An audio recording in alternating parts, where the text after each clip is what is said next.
This is SSPTV News, brought to you by Samsung Productions and the Hazleton Standard Speaker. An area nonprofit organization is looking for mentors to help inspire local children. More details on how you can help next. Hi there and welcome to SSPTV News, your place for 24 hours of your hometown news and information. I'm Ken Kara, and leading off we have headlines from SSPTV and the Hazleton Standard Speaker. Jared O'Donnell has replaced Marie Kay as the president of the Hazleton Area School Board, but no reason was given for the change. These are photos of Kay and O'Donnell from the front page of today's Standard Speaker. The 10-minute meeting began with a motion by School Director Vince Zola to vacate the president and vice president's positions. Directors Zola, O'Donnell, James Chapman, Bob Fume, and Bob Mahalik, the same five who requested the meeting, all voted yes. Marie Kay, who was board president before the meeting, voted no, along with board members Jackie Scarcella and Tony Bonomo. Director Clarence John was absent. Mahalik nominated O'Donnell for president and Zola for vice president. With no other nominations, a vote was not needed, making them the new officers. You could read more about last night's meeting in today's Standard Speaker and at standardspeaker.com. Hazleton Police are asking for your help to find a suspicious person. Police say that a 9-year-old child notified them that an unknown dark-skinned male asked if he wanted a ride. It happened around 8:40 a.m. Tuesday in the area of Hazel and East Mine Streets.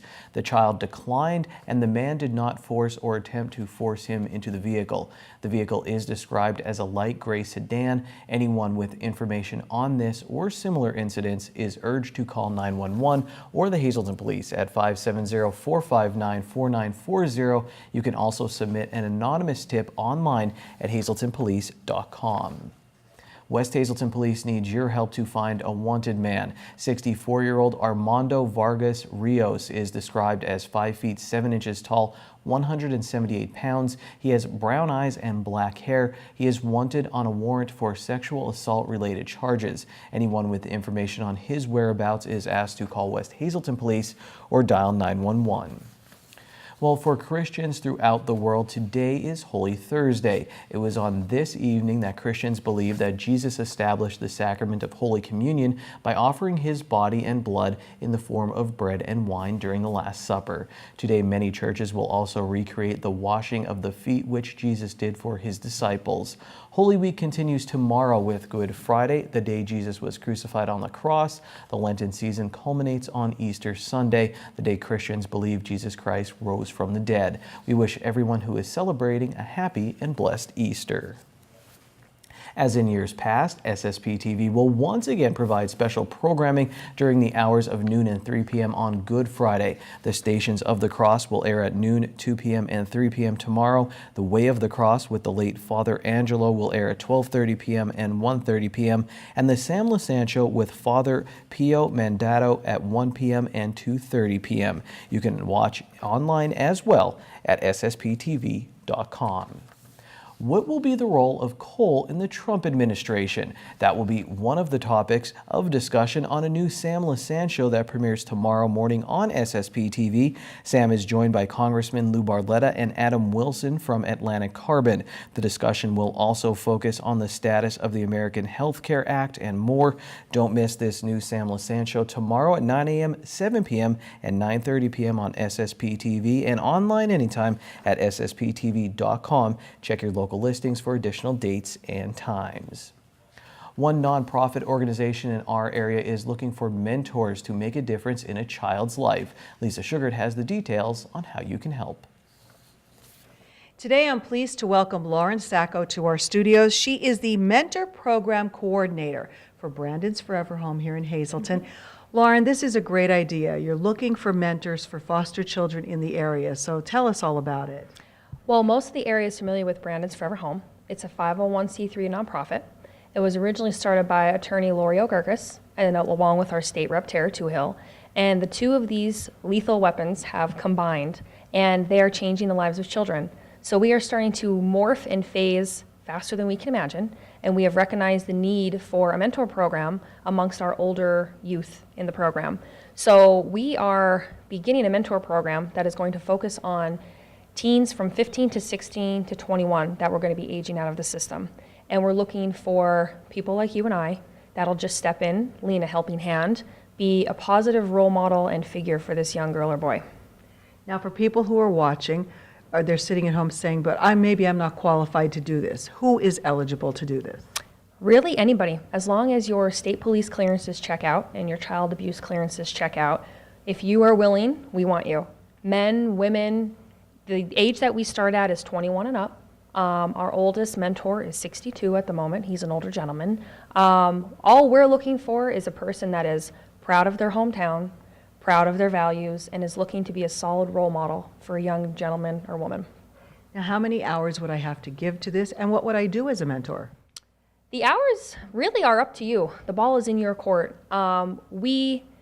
I don't want to say it's mandatory that you spend 4 hours, but we suggest that 4 hours a month, a good hour a week. But that between phone calls, text messages, maybe stopping at a soccer game, watching that young girl or guy graduate. We have families that take these kids right into their home for Sunday dinner. We have families that will follow every single basketball game. The ball is in your court. We will provide monthly events for you to come to and attend with us. But we provide you with everything from start to finish, the guidance, the support, the training, how to handle a situation, or if the young girl or boy has an issue, we have resources to turn to. So we're really a fully stacked deck of cards looking to be in favor of these young men and women. And instead of aging out of the system, not understanding how to operate a debit card or fill out your FAFSA for school, we are now stepping in and filling the void. What successes have you seen from this? Well, we have our very first meet and greet where we're matching up 35 young people with 35 mentors. So all goes well, we will have a success story of 35. Wow, that's amazing. And people out there, a lot of people might be looking for something to throw their heart into, something that they want to do, and they could share their hobbies and favorite things with the child. I will meet the mentor and the mentee one-on-one, whether it's through a phone call, a personal interview, lunch at a restaurant, and I'll get a feel for what you're looking for and then pair you up to the best of my ability with a young child.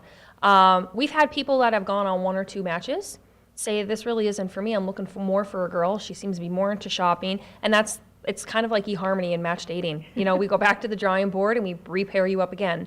But at the end of the day, our heart is in it to make sure that this child is not left behind and lost in the cusp of aging out and not having anybody to turn to, and kind of at 18, really at 30 sometimes, I really don't know if I know what's best, and I turn to my parents for a lot of things. That's what we're looking to provide for this child, that at 18, you're not just thrown out there and on your own. You have Brandons, and we want Brandons to be with you, in front of you, behind you, and supporting you from point A to point B. For people who want to see if they can be a mentor or find out if they're eligible, who do they call? What do they do? You would call me. You're going to find me pretty much on a lot of different things throughout Facebook. You can call my cell phone, 570-579-8500, message our Facebook page, Brandon's Forever Home, or you can send me an email, laurenbfh@ptd.net. All right, it's a great program, a great lady running it. So we hope that a lot of people out there will take a chance, get involved, and they might find out that this is the best thing they ever did. Yes, absolutely. Thank you. All right, Lauren Sacco from Brandon's Forever Home. Thank you, Lisa. The Teenage Mutant Ninja Turtles had this pizza thrower machine toy, and it was amazing. I'm tossing pizza your way right now. You have a chance to win a box of 12 slices of Frankie's Cold Pizza with their signature sauce and cheese blend, baked fresh with no preservatives. Call now, 570-459-9813, extension 104. Leave your name and number. We will pick a winner at random. And be sure to watch for the delivery schedule for Frankie's Express. They'll be resuming their cold pizza door-to-door service soon. Check their Facebook page for details. And don't forget to like us on Facebook. Go to facebook.com/SSPTV News and click notifications for our latest updates. Well, just ahead, another history lesson from Charles McElwee of the Greater Hazleton Historical Society and Museum. And later, tennis, anyone? We'll take a look at the match between MMI and Hazleton area. Plus, we have another contest, so stay tuned.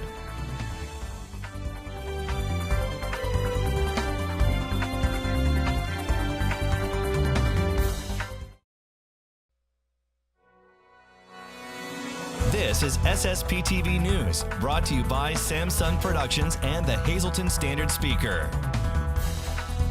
I'm pleased to welcome back Charles McElwee. He is a member of the Board of Directors for the Greater Hazleton Historical Society and Museum, here with an update on the 2017 fundraising campaign for that organization.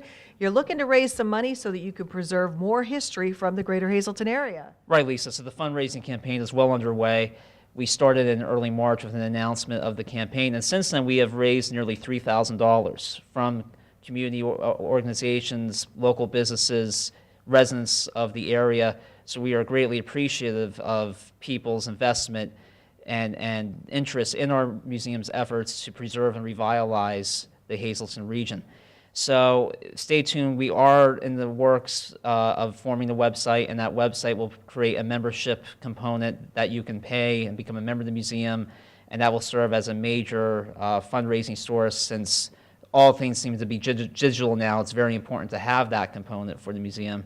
But it also helps us continue our projects which are underway. We have a steering committee for the Hazleton's Church Street Historic District project, and we recently retained a consultant for the preservation component. We are in talks with a consultant for the neighborhood revitalization phase as well. So we are looking to get that underway this year, and that will be a major project similar to what you saw with the Downtown Hazleton Alliance for Progress, their project for revitalizing the downtown. That's what we're looking to apply to the Church Street neighborhood as a model for the rest of the city. So a lot is underway, but of course we can't operate our 3-story museum. We can't continue these revitalization efforts without fundraising dollars. So we really appreciate the generous contributions we're receiving from the community. Up until you get it running on your website, where can they donate right now if they would like to? So right now, it's the old-fashioned way. Please send a check to the Greater Hazleton Historical Society. It can be mailed to our museum address, 55 North Wyoming Street in Hazleton. And with that contribution, you are, by default, a member of the Historical Society. So stay tuned for what the perks that could be entailed with that membership. And also for our open houses. We will be continuing to have open houses for the museum, and we have a big announcement coming soon about one of the displays we have at the Historical Society that I think will draw not only regional interest, but statewide interest. So stay tuned. All right, you got us on the edge of our seat. Right. Please, if you can, help out the Greater Hazleton Historical Society and Museum. We want to preserve the history that is in our area, and kudos to the museum for doing just that. Hope you can help. Meanwhile, the Greater Hazleton Historical Society and Museum will host an open house this Saturday featuring high school and college trophies earned by Chicago Cubs manager and Hazleton native Joe Madden. The open house is this Saturday from 10 a.m. until 3 p.m. at the museum on North Wyoming Street in Hazleton. For more information, check out their Facebook page. Time now for weather on SSPTV News. That's the International Space Station flying over Cunningham at 17,500 miles per hour. It was a pretty cool sight on a decent night in the valley. It was very clear. Here's what we can expect tonight. This is our local forecast from the National Weather Service. Tonight, mostly cloudy. We'll have a low around 36 degrees. Friday looks nice, mostly sunny, high near 60 degrees with a light and variable wind. Friday night, mostly clear, low of 43 degrees. Saturday, a slight chance of showers after 2 p.m., mostly cloudy, high of 63. Saturday night, 30% chance of showers and thunderstorms, mostly cloudy, a low of 55 degrees. On Easter Sunday, 40% chance of showers, partly sunny with a high of 75. And then at night, 30% chance of showers, maybe a thunderstorm. Our low will be 47 degrees. Monday, mostly sunny, high of 61. And then at night, partly cloudy, low of 37 degrees. Tonight we continue our 13 lucky nights on SSPTV News as Powers and Thomas Entertainment Group and the Laurel Mall proudly present the first ever Laurel Mall Spring Fling Outside Carnival. We have a family 4-pack of wristbands for one lucky viewer. That means unlimited rides, and it is a $100 value. The carnival takes place April 21st through the 30th on the grounds of the Laurel Mall. Call us now, 570-459-9813, extension 104. Leave us your name and phone number and we'll pick one lucky winner. Stay tuned to SSPTV News for more chances to win. We are back here at Celebrations at Sand Springs. We are with Rachel. She is a certified wedding coordinator, and we also with Brian, the bartender. And we're talking about your signature drinks that you provide for the brides-to-be. Yep, so every package when a bride books, they get a signature drink for cocktail hour, and they can actually choose that drink from their bar package. So it could be from their house bar package, from a premium, or even top shelf if you want to go top shelf. And Brian, I'm sure everyone loves you here at Celebration. Yes, I do tend to be the light of the evening for lampshades and dancing around. I made some of the few cocktails that we do have. This is called our Something Blue, which the bride can pick. This is also a peach sangria, and this is one we have for in memory. It's called the Purple Rain. And they're all available by brides to pick from our list, and we can have them served at their weddings. And we also have another full bar where I can make you just about anything you'd like. And hopefully we can all have a great time if you come down here to Sand Springs. Very good. Well, thanks for joining us. And this is just a sampling, a small sampling of what you actually provide here. As Brian said, you have something for everyone. I love the memory drink, though. That's really neat. Yeah, that's probably one of my favorites. So, and I think that was definitely a popular drink in general. What a lot of couples like to do is they match the color of their drink to their wedding colors, which is kind of neat. So we can pretty much do any of it. So. Thanks for those few tips. If you need any more information about Sand Springs and celebrations, you can contact Rachel direct, and we'll see you next week right here on SSPTV News. Brian the bartender is a good man, trust me. Here's your midday winning lottery numbers on SSP TV News. Pick 200, pick 3 all fours, pick 4 4375, and pick 5 61033. We'll talk with a member of the Hazleton Area High School tennis team after this break. Time now for sports on SSPTV News. A shuffled MMI boys tennis lineup put up a good fight at the Hazleton Area High School. The Preppers lost 4-1. The win bumps the Cougars to 2-2 in the Wyoming Valley Conference. Here's more on both of our local teams. When Hazleton Area's #1 singles player Chris Kovalik would move toward the net in this match, good things seemed to happen. I consider myself to be somewhat tall, maybe, and it's almost like a presence at the net, so it's hard to get around, and it's entertaining almost to be up there hitting balls back and forth. So I like it. He came back twice to win an entertaining match against MMI's Evan Spear in straight sets. It's his third straight win recently in his first year in the top slot for the Cougars. Kovalik, a junior, started playing in 6th grade thanks to his uncle and cousin, both named Tom Delahanty. How do you think you've improved the most since then? I'm definitely more consistent than I was. My serve has gotten a lot better. There's some speed on it, a little bit of pace now. But just looking from freshman year, I've been winning more. It's been almost fun playing these now because it's actually like a game rather than just getting squashed. Is that how it started off? I mean, was it very challenging when you first started, like a lot of losses? Oh yeah, freshman year I played #3 singles for about half the season and first doubles for half the season. And it was a lot of losses. It was a rough year, long year, but I'd say now I'm starting to get the hang of things and we're getting better. What made the difference? I mean, was there something that made a difference?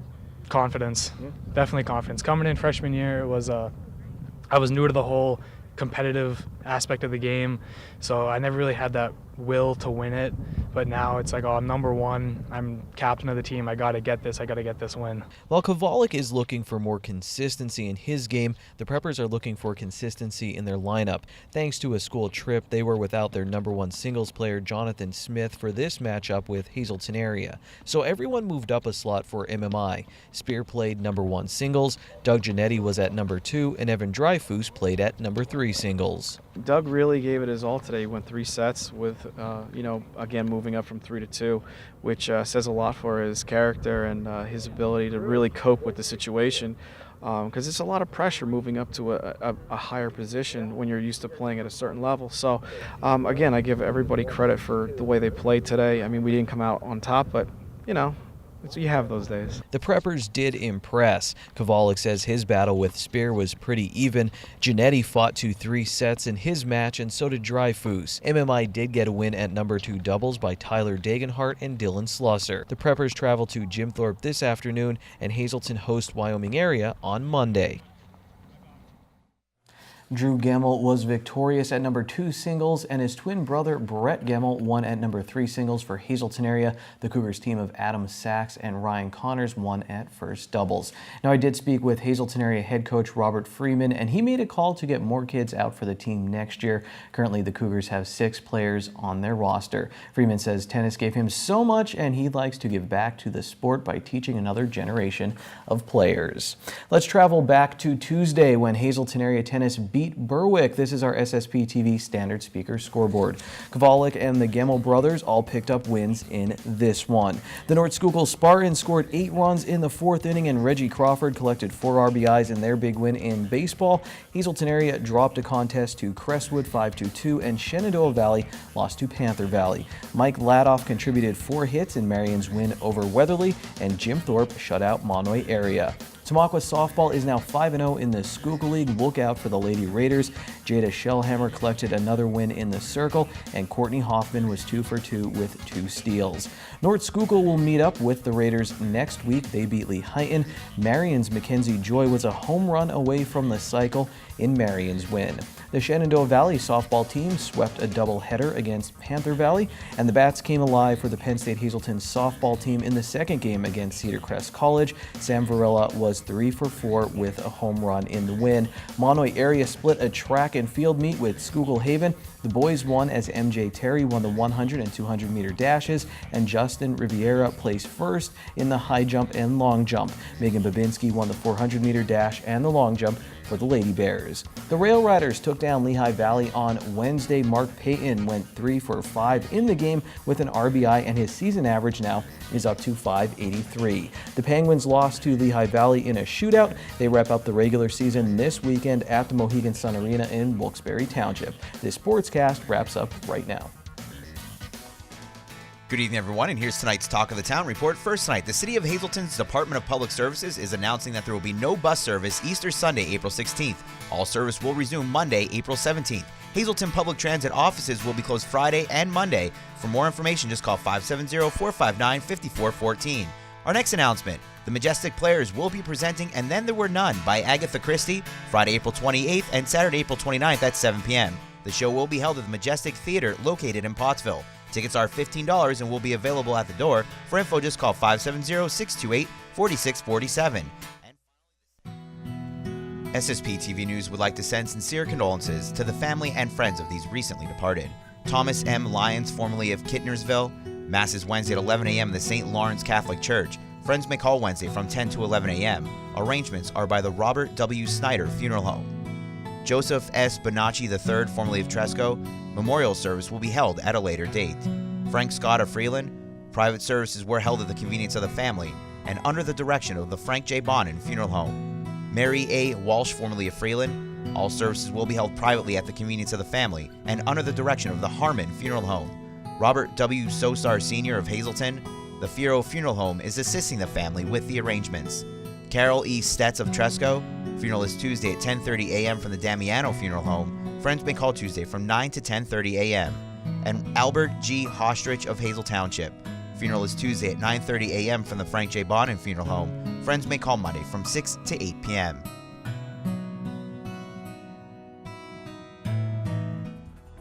If you want to increase your chances in winning our contest, send me Easter pie. I'm kidding, of course, that's not fair. We'll see you tomorrow. Take it easy, everyone. Watch us online anytime at ssptv.com and follow us on Facebook and Twitter.